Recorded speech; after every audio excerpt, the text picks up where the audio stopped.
Hi friends, welcome back. In today's video, I'm going to set up my fun journal in my A6 Hobonichi Techo. And while I do that, I thought this would be a good opportunity to spend some time talking about how I built a better self-care plan that is specifically catered to me to prevent burnout. Before we begin, I wanted to take time to thank you for being here with me today. I know it can be a busy time of the year, and I'm hoping this video will be less focused on being productive and more focused on being restorative and relaxing and fun. I have tried to get myself as cozy as possible so that I can enjoy the process of setting this up and talking about a topic that I am very passionate about. I invite you to grab a tea or a coffee or your favorite beverage of choice. Today I've got a coffee with a bit of milk in one of my favorite cups that a local artist in Toronto made. This is the cover that I'll be using for my fun journal. I don't know what it is about these pandas. They're just so adorable. They make me so happy.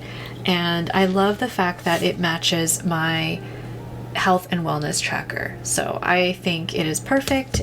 And I really want to associate smiles and happiness when I pull out this book. It's not meant to be a stressful thing. It's not meant to feel like work in any way. It's really just meant to be a fun space. And so I really wanted to keep the theme of fun alive across my health and wellness and also my fun journal.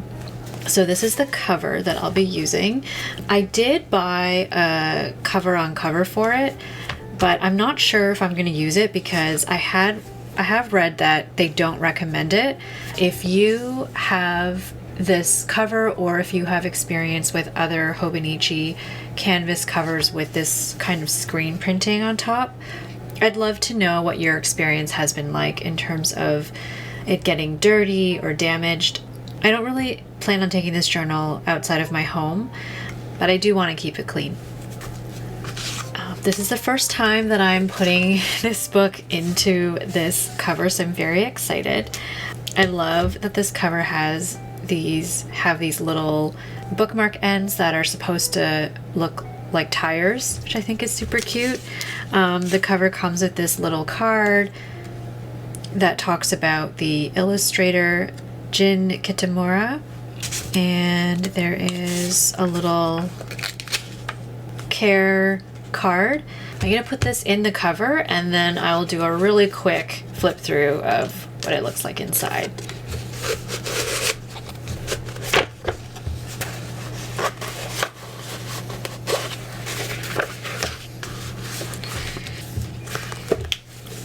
I'm so excited to use it. I've never had a cover with these butterfly closures before, so I'm not sure how I'm going to feel about them as the year goes on. This is how the closure works with a pen. I think it's pretty cute. Initially, I thought this would annoy me, but I guess we'll see as the year goes on how I feel about this.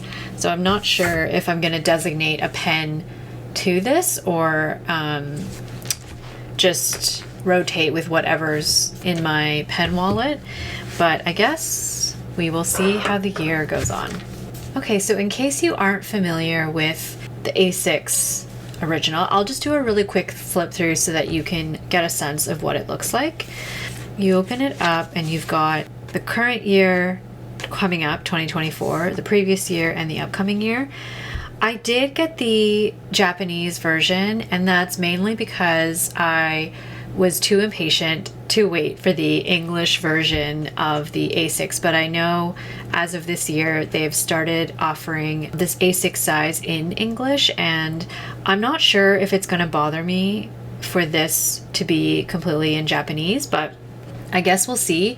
I didn't want to make a second order from the Hobonichi store because it was hard enough to hit the free shipping limit the first time around, and I knew that if I waited until the English version was released, I would either have to pay a premium to get it locally in Toronto, or I would be tempted to buy a bunch of stuff from the store again in order to hit that free shipping limit. So I just went with the Japanese version. I'm okay with it. If it bothers me that much, I can always change it next. I can always get the English version next year if I decide to continue with this approach. So anyway, this is the calendar. Then we have like a monthly index. It starts in December of 2023. Then it takes you all the way to March of 2025. Then we head into our monthly. So there is a monthly calendar starting in December, and then it goes all the way to March 2025. So similar to that index. And then we have a turning the page to a new year. This is where I'm going to put in some of my intentions for this book. And then, unlike the cousin, there are no weekly views. I love the cousin the most because of those weekly views, and I do really wish that this book came with the weekly views because I love the portability of this size, and I would have loved to use something like this for planning once I'm done school, because I don't think that I'll need to take as many daily notes as I have needed to do while in school. But for the purpose of what I want to use this for, I think it's going to be fine. I did pick up this weekly supplement because I wanted to see if this was something that I felt I'd be able to use. I recently did a little ink swatch exchange with Danielle from my Dandelion Diaries, and it was after I watched her video of her setup for her A6 Hobonichi Techo. I absolutely loved the video. I watched it from start to finish. After I watched that video, I reached out to her and asked her if she would be open to being pen pals. So we did an ink exchange. She sent me some gorgeous inks that I'm so excited to try. And she also sent me some samples of these gorgeous PET tapes. Throughout the video, I'm also going to be reaching for some of my other PET tapes. So I've got a bunch in here. Got my trusty stamps, alphabet stamp, and a very loaded box of washi tapes. So that's what I'll be reaching for throughout this video. Now I am ready to get into it. I wanted to spend a bit of time talking about burnout. I have been doing research in this area. It's something that I'm really passionate about, and having experienced burnout multiple times, I'm very motivated to do what I can to learn to recognize when I'm heading in that direction and have a plan in place to try to mitigate those effects and reduce the chances that I'm going to get into that super burnt out state. So in order to do that, I really wanted to understand, like, what is burnout? So burnout can be described as an ongoing response to job-related stressors and can lead to high levels of exhaustion, cynicism, and feelings of inadequacy to do the job. What I learned when I started looking into this is burnout has typically been researched in the context of burnout in the workplace. Although I think it can be broadened beyond just the typical job scenario, but that's where the research seems to have originated from. Examples of what I might say to myself when I'm feeling really burnt out were saying things like, I just can't seem to keep up anymore. And I used to love doing this, but now even thinking about this work is draining. Another thing that I might say is, what's the point of doing this? Nothing gets better, nothing changes. So that's another feeling that I've experienced when I've hit burnout. I've also said things like, I feel like an imposter and I'm not as good as people think I am. I used to be really confident, but now I doubt everything that I do. And no matter how hard I try, nothing seems to make a difference. Those are horrible things to say to yourself. And when I find that I'm saying that to myself repeatedly, I know that I may be at risk for burnout if I'm not already there. The thing that I'm the most concerned about feeling as I head into my new role in January, where I'll be supporting other people, is I feel detached from people in my life that I'm trying to help, whether that's personally speaking or professionally. I used to feel so connected, and now I just feel numb. Those are feelings that can come about when you're experiencing burnout. So those chronic stressors are constantly stressing you out, for a lack of a better way to describe it. And eventually they can have this kind of compounding effect where you end up in this state where you feel exhausted, you feel cynical, and you aren't able to do your job. Self-care is something that I feel gets talked a lot about, and I'm really glad for that, because I think any kind of mental health or self-care talk is really healthy, and a really great thing for all of us to be a little more aware of what's going on. Although I had a self-care plan, so to speak, I realized that it was limited because I was sort of thinking of self-care as doing things that bring you joy and make you feel better. And that's all great, but the fact that I was continually finding myself back in this burnout state told me that I could use some improvement. So in order to do that, I kind of had to take a closer look into like what self-care really means. And self-care can be described as a practice of healthy behaviors or actions that promote and restore physical and emotional well-being.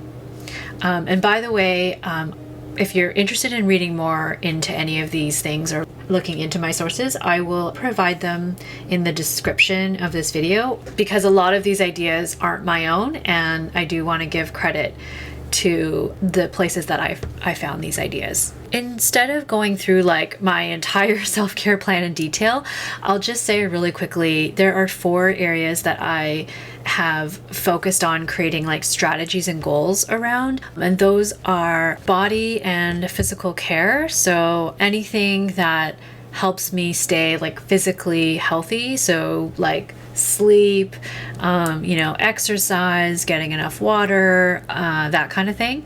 Another area is mind and mental care, or like overall mental health or emotional health. That's something that this book is going to be supporting. So that area. That can also include like spiritual care, if that is something that resonates with you. Then I have relationship and relational care. So making sure that I have a really healthy support network, and that encompasses having healthy relationships with like my friends, my family, and also like professional relationships, like with my own therapist. And then the final thing is my physical environment. Part of the reason why I put so much effort to make different spaces in my home cozy and personal is because I have come to learn how important my physical environment can be for my overall health, and therefore is a focus area of my self-care plan. So those are the 4 areas, and I do kind of have a plan written down, and I had it written down in my cousin because that was my main book for 2023. And so for this one, I'm going to dive a little deeper into the mind and mental care aspect of it, instead of going through every single particular detail about my plan, because it is really customized to me and the role that I'm starting in January. I thought it would be interesting to talk about my process in terms of how I took a critical look at my strategies and goals for one aspect of my self-care plan, being my mental health, and how I was able to improve them and set myself up for success in terms of creating a more like robust self-care plan. Something I want to do in this book is I want to record events that are like really meaningful to me and I feel are worth remembering and that bring me joy. Something that brought me joy was the Happy Mail that I received from Danielle when she gave me all of my ink samples and all of these gorgeous little pet tapes. And so, funny enough, I covered the day that the package arrived, which was the 11th of December.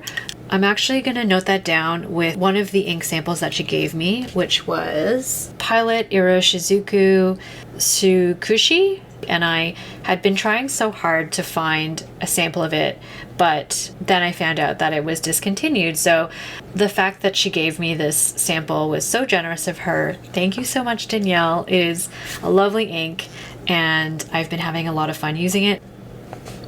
When it comes to the process of taking a critical look at my self-care plan and trying to figure out how I can improve it, my process kind of looks like this. So I will revisit my original strategy or my goal, and I'll reflect on why it's not working. So I'll ask myself something like, what is getting in the way of this strategy or this goal that I've set for myself?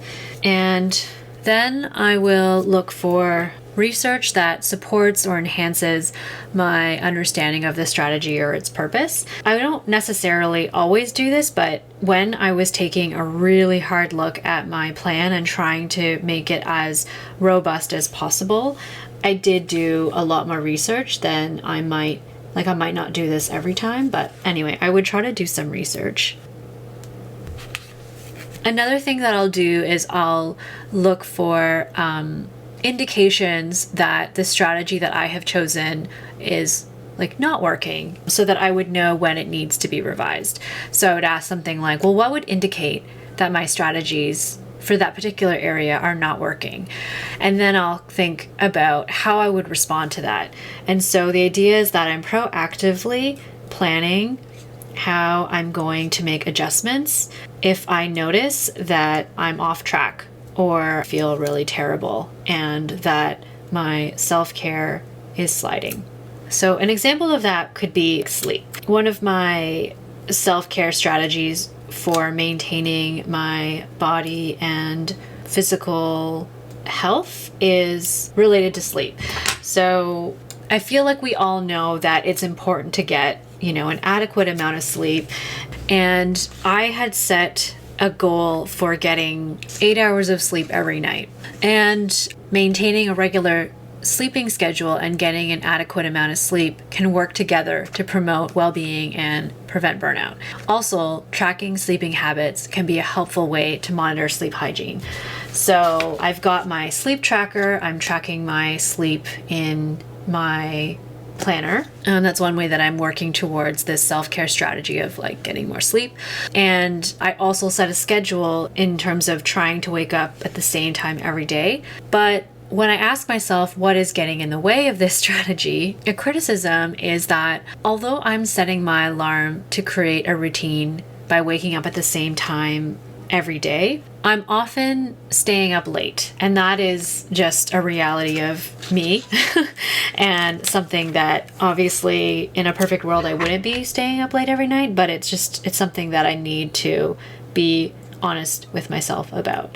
And so when I stay up late, yet I set an alarm to wake up at the same time every day, I'm not really setting myself up for success because I'm kind of prioritizing the schedule, but I'm ending up with just not getting enough sleep. So an indication that my sleep hygiene is not in a good place is when I'm noticing that I'm just feeling more tired than usual, and maybe I'm feeling more irritable than usual.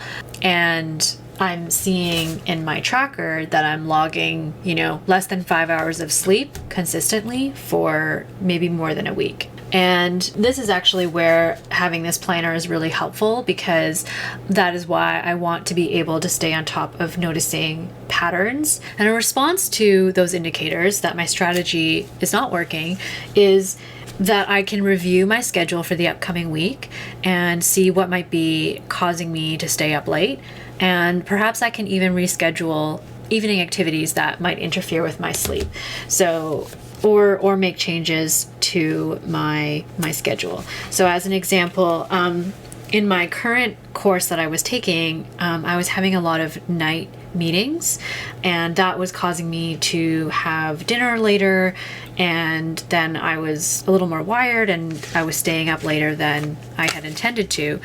But I was being inflexible about trying to maintain waking up at 6 a.m. every day. And a few weeks into my course, I noticed that I was getting really irritable, really stressed out, starting to feel overwhelmed and a lack of confidence and doubting everything I was doing, and just feeling like nothing I was doing was really right and I was just messing up all the time. And so being able to recognize that trying to stick to this schedule that I had set for myself when my situation had changed and therefore I was not being able to get to bed at a certain time allowed me to make some revisions and decide whether it was more realistic to update my schedule at night so that I could ensure that I was getting to bed at a certain time and setting myself up for success to getting that desired amount of sleep, or if it was more realistic to ease up on my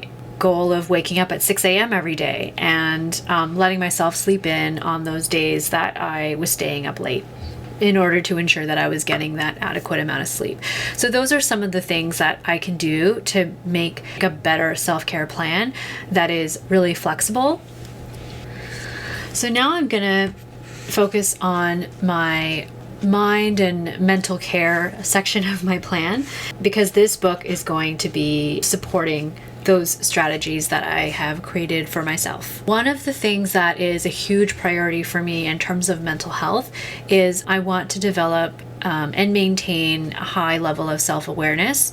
I used to think self-awareness meant like being aware of all my flaws, which I am an expert in, or understanding that I was feeling really anxious and just like being aware of the fact that I'm feeling stressed or I'm feeling anxious. And I think that's true, but I also think self-awareness is about understanding what is going on in my life that are contributing to my current state and understanding what I am needing in the current moment to restore my physical and emotional well-being. Taking a look at what I do now in terms of self-care, I spend 15 to 20 minutes a day writing in my journal, at least I try, and I use a planner to track my daily tasks and store my everyday thoughts. And so for 2024, it's going to be in this journal. And I make time to do something creative after dinner. And so in 2023, that was working on my crochet temperature blanket, which I'm coming to the end for, and I'm actually feeling a little bit sad about, because that blanket has really kept me going throughout this year. So I will be very sad to see it go. All of the things that I mentioned before about what I'm doing for self-care, I think they are all great goals and strategies to have for improving or maintaining my mental health. Asking myself, what could be getting in the way of this strategy? Well, maybe I don't have a specific time carved out for it. So I used to write in my journal just before I went to sleep every night. But because I would have a really long day and I'd be exhausted by the time I would go into bed, I wouldn't always pick up my journal, and so it wasn't happening very often.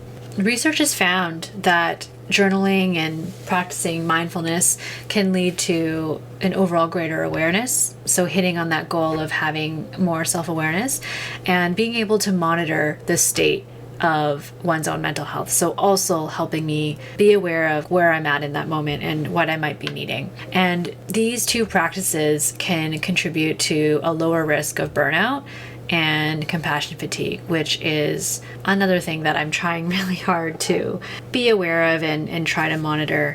So when I ask myself, what would indicate that my self-care strategies are not working in terms of mind and mental care? It might be when I'm noticing that I'm starting to feel really irritable or disconnected or numb. When I'm starting to say those things like, I just can't seem to keep up anymore, or what's the point of doing any of this? You start getting into that state, that's when I can tell my mind isn't really in the greatest place and that things are starting to slide. Another indication could be when a week has gone by and I haven't engaged in anything creative.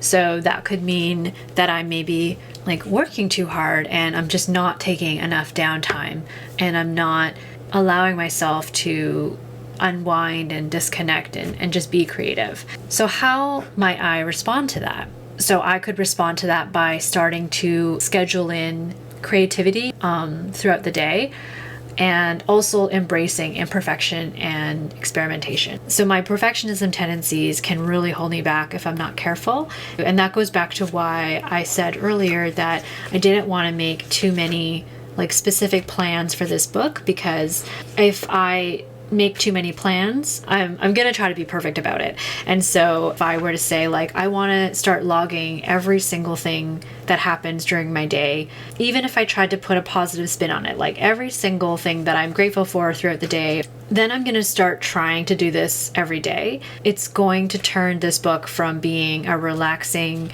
meditative activity to something that I need to check off the list, and I risk not enjoying it anymore.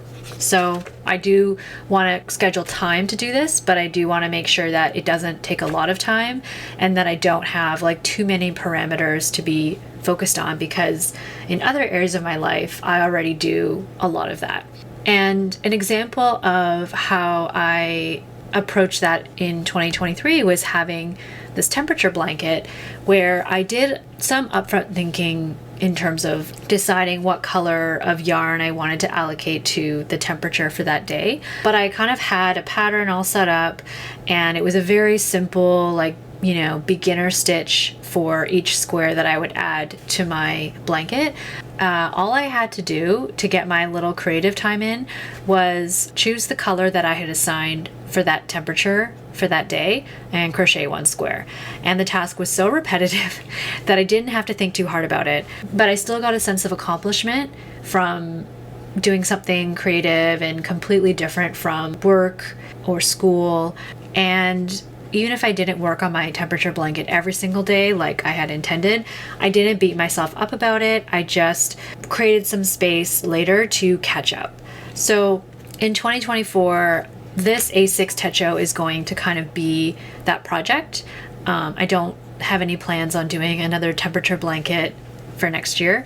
So I chose the smaller size because I didn't want to have to spend too much time worrying about how I was going to fill up like an entire page. And I liked that it was already set up enough for me that there was a little bit of structure so that I could open the book up and go straight to the page and do whatever I wanted within the structure of this page. And at the end of the year, I have the added benefit of having invested in filling up this book with happy memories that are specific to my life in 2024. So in 2023, I'll always remember this temperature blanket that I made and get to enjoy and use. And at the end of 2024, hopefully I will have a book that is just full of happy things. And I love that. I'm really excited to see what shape this takes at the end of the year. In terms of intentions for this book, I thought it could be fun to fill out this page just so that I have a constant reminder of what the purpose of this book is supposed to be, and that I don't get too caught up in trying to make this perfect or get distracted by like changing gears and trying to turn it into something that becomes stressful. So I'm just going to do a bit of stamping.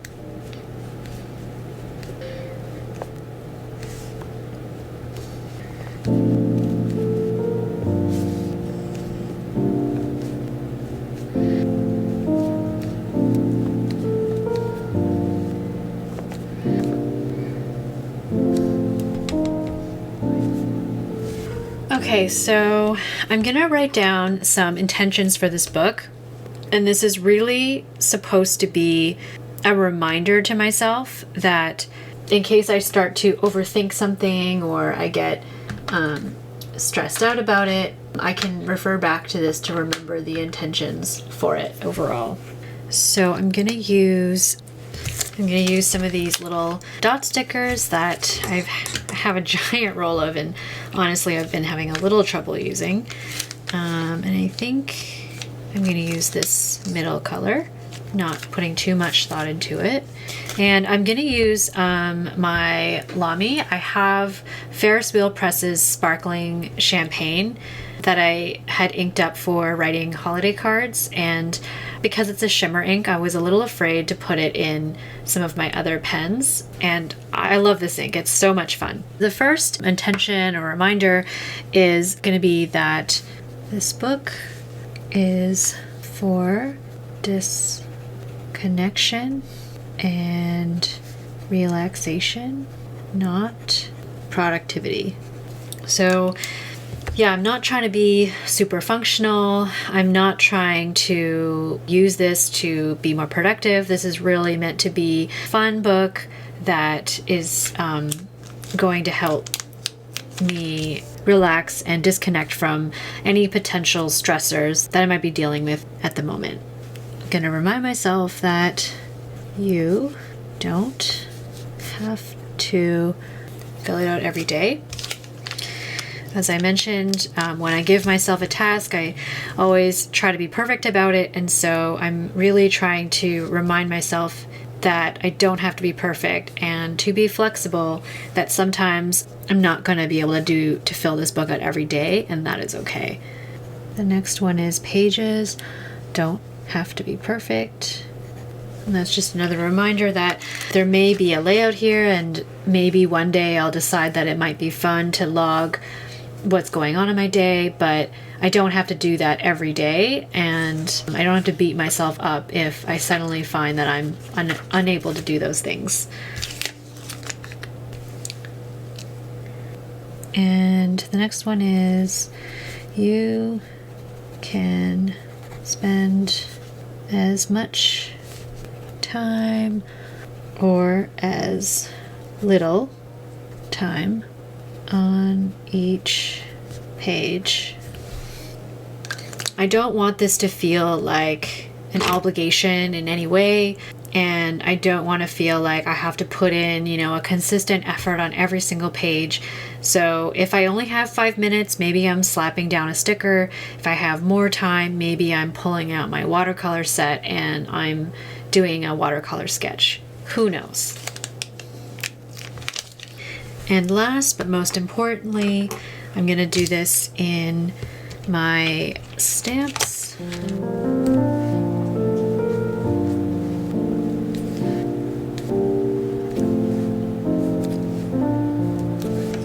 The last is have fun.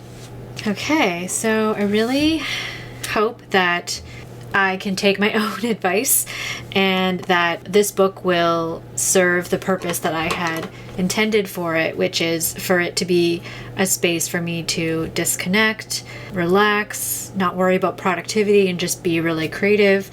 To not feel like this is, another thing added on my to-do list of things that I have to do, so I don't have to fill it out every day. None of the pages have to be perfect. I'm not grading it. I don't want to put any kind of pressure on myself. And I can spend as much or as little time as possible. The main thing being that this is a space where I can just have fun and do whatever my heart desires.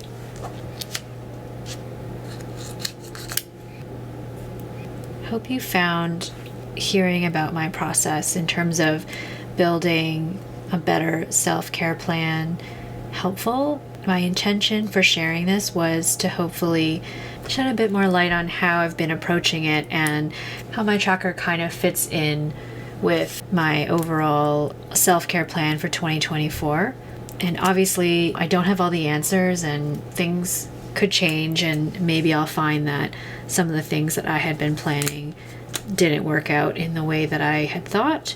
And that's okay, because that just means there's an opportunity to revise and make some changes, which is good because I think this is one of those things that is always going to be changing and evolving depending on what's going on in our lives.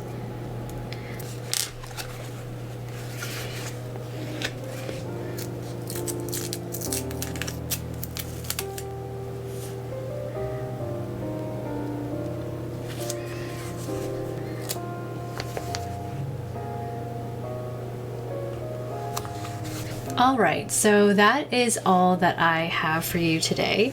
Pretty short and sweet with this book, but I think this book is going to bring me a lot of joy, and I'm very excited to be using it in 2024.